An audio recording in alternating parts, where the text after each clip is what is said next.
আসসালামু আলাইকুম সবাইকে। আজকে যারা বোতল পেইন্টিং দেখতে এসেছেন তাদেরকে বলবো অ্যাক্রিলিক মার্কার সম্পর্কে যদি জানতে চান অবশ্যই শেষ পর্যন্ত সাথেই থাকবেন। তো ওইখানে আপনারা দেখতে পাচ্ছেন আমি একটা কফির জারের মধ্যে আমি অ্যাক্রিলিক মার্কার দিয়ে আগে ফুল এঁকে নিয়েছি। এঁকে নেওয়ার পর আমি সেটাকে ভরাট করছি। তো মাঝখান দিয়ে অ্যাক্রিলিক মার্কারগুলো অনেক বেশি ভাইরাল হয়েছিল। তো আমিও কিনে নিয়েছি, কিনে আমি এক্সপেরিমেন্ট করেছি। এই কাজটা আমার প্রায় ২ মাস আগের বলতে পারেন। কারণ আমি এক্সপেরিমেন্ট করেছি। এখন ভিডিওটা আপলোড করছি। তো এই মার্কারগুলো খুবই ভালো।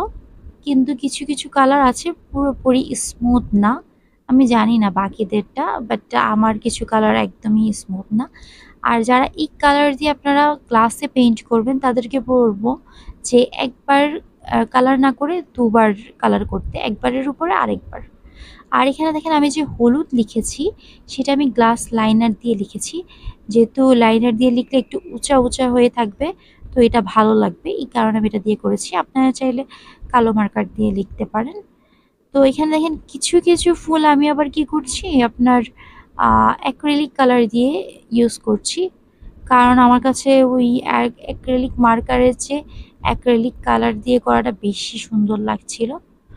আর গ্লাসে পেইন্ট করাটা খুবই, কি বলবো, অনেক সময় লাগে। একবার শুকানোর পরে আরেকবার দিতে হয়।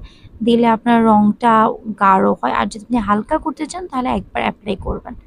কিন্তু একবার অ্যাপ্লাই করলেও এই রংটা সহজে টিকে না। আর এটাকে টেকসই করতে হলে অবশ্যই স্পেশাল বার্নিশের প্রয়োজন। আর সেই স্পেশাল বার্নিশটা আপাতত আমি সিক্রেট রাখি।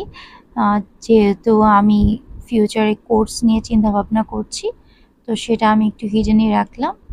বাট আপনাদের বলবো আপনারা চাইলে অ্যাক্রিলিক কালার দিয়ে গ্লাস পেইন্ট করতে পারেন, কিন্তু বার্নিশেরও অনেক ধরন আছে।